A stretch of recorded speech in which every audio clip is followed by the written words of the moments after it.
శ్రీ గురుభ్యో నమః.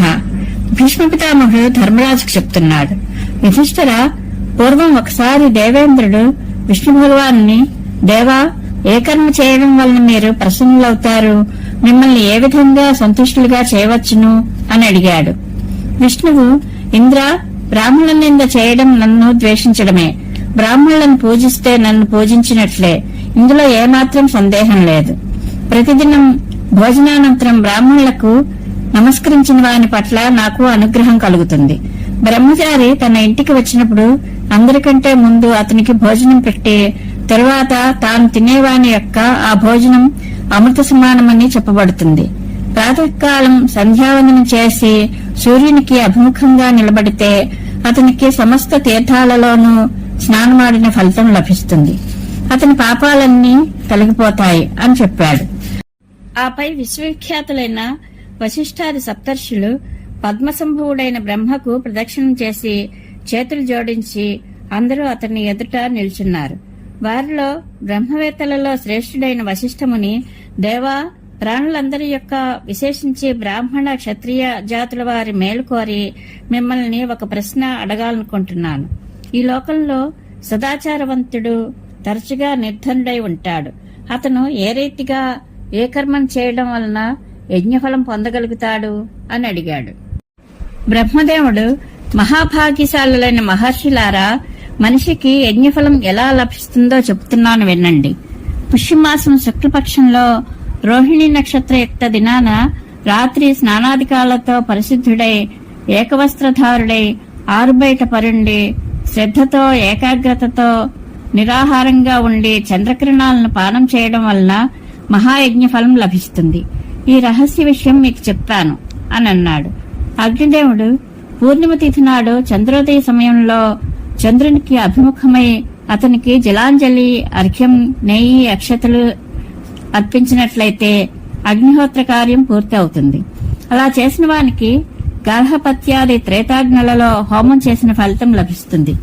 అమావాస్య నాడు ఏ చెట్టుదైనా ఒక ఆకు తుంపినా ఆ మూర్ఖునికి బ్రహ్మహత్యా పాతకం సంక్రమిస్తుంది. అమావాస్య నాడు పళ్లతో నమిలేవాడు చంద్రుణ్ణి హింసించినవాడవుతాడు. పైగా దాని వలన పితరులు కూడా ఉద్విగ్నులవుతారు.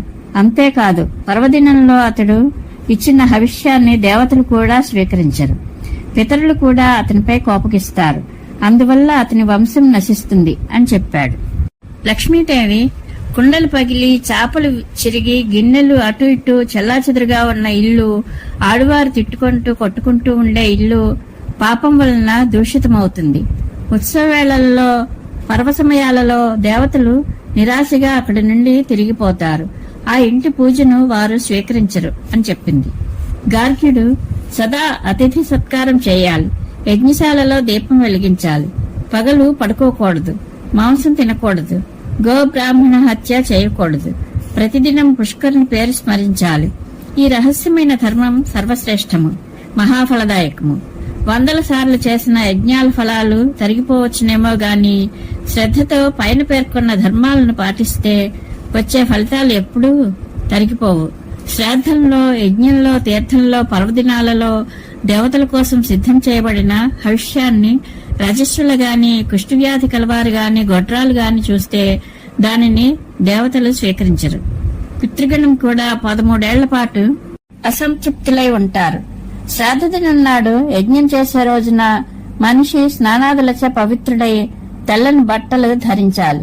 బ్రాహ్మణుల చేత స్వస్తివాచనం చేయించాలి. మహాభారతం, గీత మొదలైనవి చదివించాలి.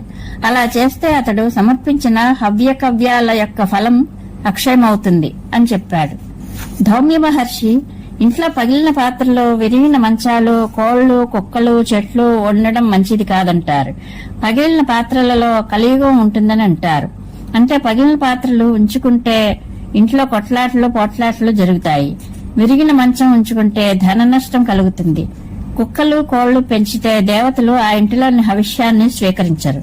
ఇంటి లోపల ఏదైనా చెట్టు ఉంటే దాని మూలంలో పాములు, తేళ్లు మొదలైన జంతువులు తప్పకుండా ఉంటాయి.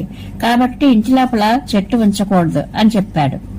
జమదగ్ని, ఎవరైనా అశ్వమేధ యాగం లేదా 100 వాజపేయి యజ్ఞాలు చేసినా గాని చెట్టుకి తలక్రిందులుగా వేలాడి తపస్సు చేసినా గాని, అతిపెద్ద అన్నసత్రం ఏర్పాటు చేసినా గాని మనసు పరిశుద్ధంగా లేకపోతే అతడు తప్పకుండా నరకానికి వెళ్తాడు. ఎందుకంటే యజ్ఞం, సత్యం, మనశుద్ధి ఈ మూడు సమానం. ప్రాచీన కాలంలో ఒక బ్రాహ్మణుడు నిర్మలమైన మనసుతో చేరు శక్తిపిండి దానం చేసి బ్రహ్మలోకాన్ని పొందాడు. మనశుద్ధి ఎంత గొప్పదో చెప్పడానికి ఈ ఒక్క దృష్టాంతమే చాలు అని చెప్పాడు. భీష్మ పితామహుడు చెప్తున్నాడు. అనంతరం ఋషులు, పితరులు, దేవతలు అందరూ తపస్సులో అగ్రగామి, శీలంలోనూ శక్తిలోనూ మహాత్ముడైన వశిష్ఠునితో సమానురాలైన అరుంధతిని, దేవి, ధర్మరహస్యాలు మీ వలన వినాలని ఉంది కాబట్టి దయచేసి ధర్మంలోని నిగూఢతత్వాన్ని వివరించండి అని అడిగారు. అరుంధతి, దేవగణములారా, మీరు నన్ను గుర్తుకు తెచ్చుకున్నారు. అందువల్ల నా తపస్సు వృద్ధి చెందింది. ఇప్పుడు నేను మీ దయ వల్లనే సనాతన ధర్మాన్ని వివరిస్తున్నాను. శ్రాద్ధం పెట్టనివాడు, గర్విష్ఠి, బ్రహ్మజ్ఞుడు, గురుతల్పగుడు ఈ నలుగురు మనుష్యులతో ఎప్పుడూ మాట్లాడకూడదు. వీరి ఎదుట ధర్మతత్వం చెప్పడం ఎప్పుడూ సరియైనది కాదు. 12 ఏళ్ల పాటు ప్రతిదినం కపిలగోవును దానమిచ్చినవాడు, ప్రతి నెల యజ్ఞం చేసేవాడు, పుష్కర తీర్థానికి వెళ్లి 1,00,000 గోవులను దానం చేసినవాడు పొందే ఫలం అతిథిని తన పేరుతో సంతుష్టిపరిచిన వాని ఫలానికి సాటి రాదు. ఉదయాన్నే లేచి దర్భలు, నీళ్లు తీసుకుని గోవుల వద్దకు వెళ్లాలి. అక్కడ గోవు కొమ్ముల మీద నీళ్లు చిలకరించి ఆ నీటిని తన శిరస్సుపై చల్లుకొని ఆ రోజున ఉపవాసం ఉండాలి. దానివలన కలిగే పుణ్యం గురించి వినండి. ముల్లోకాల్లోనూ సిద్ధులు, చారణులు, మహర్షులు సేవిస్తుంటారని మనం విన్న ఆ తీర్థాలన్నిటిలోనూ స్నానం చేయడం వలన లభించే ఫలం గోవు యొక్క కొమ్ముల మీద నుండి జాలువారే నీటితో శిరస్సును తడుపుకోవడం వలన లభిస్తుంది అని చెప్పింది. ఇది విని దేవతలు, ఋషులు, సమస్త ప్రాణులు మిక్కిలి ఆనందించి ఏకకంఠంతో సాధువాదం చేసి అరుంధతీదేవిని మిక్కిలిగా ప్రశంసించారు. ఆపై బ్రహ్మదేవుడు, మహాభాగురాల, నీవు ధన్యురాలవు. నీవు అద్భుత ధర్మాన్ని రహస్యాలతో సహా వివరించావు. నేను నీకు వరాన్ని ప్రసాదిస్తున్నాను. నీ తపస్సు సదా వృద్ధి చెందుతూ ఉండుగాక అని అన్నాడు. అనంతరం మహా తేజస్వి అయిన సూర్యభగవానుడు దేవతలతో, పితరులతో, బ్రహ్మహత్తకుడు, గోహత్య చేసేవాడు, పరస్త్రీలంపటుడు, శ్రద్ధాహీనుడు, స్త్రీని జీవనాధారంగా చేసుకున్నవాడు, దురాచారులైన ఈ 5 నరాధములు సర్వదా పరిత్యజింపదగినవారు. వీరితో మాట్లాడనూకూడదు. వీరి పాపాలకు ఎటువంటి ప్రాయశ్చిత్తమూ లేదు. ఈ పాపులు ప్రేతలోకానికి వెళ్లి అక్కడే నరకంలో చేపల వల్లే వండబడతారు. వీరికి చీమ్ము, నెత్తురుతో కూడిన భోజనమే లభిస్తుంది. దేవతలు, పితరులు, స్నాతకులు, బ్రాహ్మణులు, తాపసులైన మునులు వీరి దృష్టిలో పైన చెప్పిన పాపాత్ములతో మాట్లాడడం కూడా అనుచితమే అని చెప్పాడు. భీష్ముడు చెప్తున్నాడు.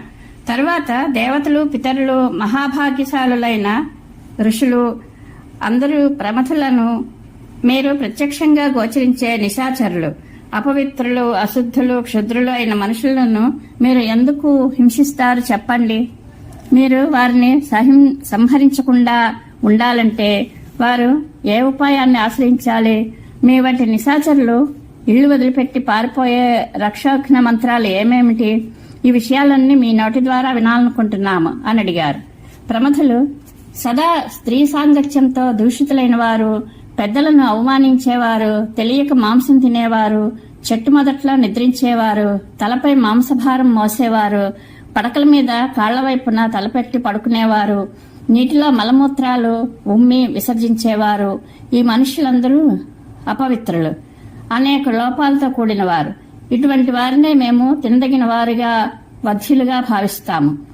మనుషులను హింసించడానికి మేము అసమర్థులము అయ్యే ఆ ఉపాయాలను వినండి. శరీరానికి గోరోచనం పూసుకున్నవారు, చేతిలో వచస్సు ఉంచుకునేవారు, నుదుటిపై నెయ్యి, అక్షతలు ధరించేవారు, మాంసం తిననివారు, ఇంటిలో నిరంతరం హోమాగ్ని వెలుగుతూ ఉండేలా చూసుకునేవారు, ఈ మనుషులను మేము హింసించము అని చెప్పారు. మహేశ్వరుడు సదా ధర్మంలోనే బుద్ధి లగ్నమై ఉండేవారికి, శ్రద్ధాళువులైన వారికి మాత్రమే మహాఫలదాయకములైన ధర్మరహస్యాలను ఉపదేశించాలి. ప్రతిదినం ధైర్యంగా 1 నెల రోజుల పాటు ఆవుకి గడ్డి తినిపించేవానికి, తాను ఏకభుక్తుడైన వానికి లభించే ఫలం వినండి. గోవులను మహా సౌభాగ్యశాలినులుగా, పరమ పావనమైనవిగా భావిస్తారు. దేవతలు, అసురులు, మనుష్యులతో పాటుగా ముల్లోకాలను గోవులు ధరిస్తున్నాయి. వాటిని సేవించడం వలన చాలా గొప్ప పుణ్యం, మహాఫలం ప్రాప్తిస్తుంది. ప్రతిదినం గోవులకు మేత వేసేవాడు మహాధర్మాన్ని సముపార్జించుకుంటాడు. పూర్వం సత్యయుగంలో గోవులను నా వద్ద ఉండమని నేను ఆదేశించాను. పద్మసంభవుడైన బ్రహ్మ కూడా అందుకోసం నన్ను చాలా బ్రతిమాలాడు. అందుకే నా ఆలమందలో ఉండే వృషభం నాకంటే పైన నా రథానికి ధ్వజంగా విరాజిల్లుతోంది. కనుక గోవులను సదా పూజించాలి. వాటి మహిమ చాలా గొప్పది. అవి వరదాయనులు కనుక ఉపాసిస్తే అభిష్ట వరాలు ఇస్తాయి. ఆవుకు ఒక్కరోజు మేత వేసినా సరే అతనికి గోవుల అనుమతితో శుభకర్మలు అన్నింటి యొక్క ఫలాలలో 4వ భాగం లభిస్తుంది అని చెప్పాడు. స్కందుడు, దేవతలారా, ధర్మాన్ని గూర్చిన అభిప్రాయాలు కూడా కొన్ని వినండి. నల్లని ఎద్దు యొక్క కొమ్ములలో అంటుకున్న మట్టిని తీసి దాంతో 3 రోజుల పాటు అభిషేకం చేసినట్లయితే సమస్త పాపాలు ప్రక్షాళనమవుతాయి. పైగా పరలోకంలో ఆధిపత్యం లభిస్తుంది. ఆ తరువాత జన్మించినప్పుడు అతడు మహావీరుడవుతాడు. ఇప్పుడు ధర్మంలోని ఇంకొక రహస్యం వినండి. పూర్ణిమ తిథి నాడు చంద్రోదయ సమయంలో రాగి పళ్ళెంలో తేనె కలిపిన వంటకాన్ని చంద్రునికి బలిగా అర్పించిన వానిని సాధ్యులు, రుద్రులు, ఆదిత్యులు, విశ్వేదేవులు, అశ్విని కుమారులు, మరుద్గణం, వసుదేవతలు కూడా స్వీకరిస్తారు. దానివలన చంద్రుడు, సముద్రం కూడా వృద్ధి చెందుతాయి. సుఖదాయకమైన ఈ ధర్మరహస్యాన్ని నేను చెప్పాను అని అన్నాడు. విష్ణు భగవానుడు దోషదృష్టి లేకుండా శ్రద్ధతో, ఏకాగ్రతతో దేవతలు, మహర్షులు చెప్పిన ఈ నిగూఢ ధర్మరహస్యాలను ప్రతిదినం పఠించేవానికి ఎప్పుడూ ఏ విఘ్నాలు కలగవు. అతనికి భయం అనేదే ఉండదు. ఇక్కడ చెప్పబడిన ధర్మరహస్యాలన్నీ శుభకరములు, పరమ పవిత్రములు. ఇంద్రియ నిగ్రహంతో ఆ రహస్య ఫలాలను పారాయణ చేసిన వానిపై పాప ప్రభావం ఎప్పుడూ పడదు. అతడు సదా పాపం అంటనివాడే ఉంటాడు. దీనిని చదివిన, ఇతరులకు చెప్పిన లేదా స్వయంగా వినిన వానికి కూడా ఈ ధర్మాలు ఆచరించడం వలన కలిగే ఫలం లభిస్తుంది. అతడు సమర్పించిన హవ్యకవ్యాలు అక్షయం అవుతాయి. వాటిని దేవతలు, పితరులు మిక్కిలి ఆనందంగా స్వీకరిస్తారు. శుద్ధచిత్తుడై పర్వదినాలలో ఉత్తములైన బ్రాహ్మణులకు ఈ ధర్మరహస్యాలను వినిపించినవాడు దేవతలకు, ఋషులకు, పితరులకు సదా ఆదరపాత్రుడవుతాడు. అతడు సదా ధర్మ ప్రవృత్తి కలిగి ఉంటాడు అని చెప్పాడు. భీష్ముడు చెబుతున్నాడు, యుధిష్ఠిర, దేవతలు తెలిపిన ఈ ధర్మరహస్యాలను నాకు వ్యాసుల వారు చెప్పారు. వాటినే నేను నీకు చెప్పాను. ఒకవైపు రత్న సమృద్ధమైన సంపూర్ణ భూమి, మరొక వైపు ఈ ఉత్తమ జ్ఞానం లభిస్తే ఆ భూమిని వదిలి ఈ జ్ఞానాన్నే వినాలి. శ్రద్ధాహీనునికి, నాస్తికునికి, ధర్మాన్ని విడిచిన వానికి, నిర్దయునికి, యుక్తివాదం చేపట్టి దౌష్ట్యం చేసేవానికి, గురుద్రోహికి, ఆత్మీయుడు కాని వానికి ఈ ధర్మాన్ని ఉపదేశించకూడదు అని భీష్మ పితామహుడు ధర్మరాజుకి చెప్పాడు. ఈ కథ మహాభారతంలో అనుశాసన పర్వంలోనిది. పరమేశ్వరానుగ్రహ ప్రాప్తిరస్తు. శుభం భూయాత్.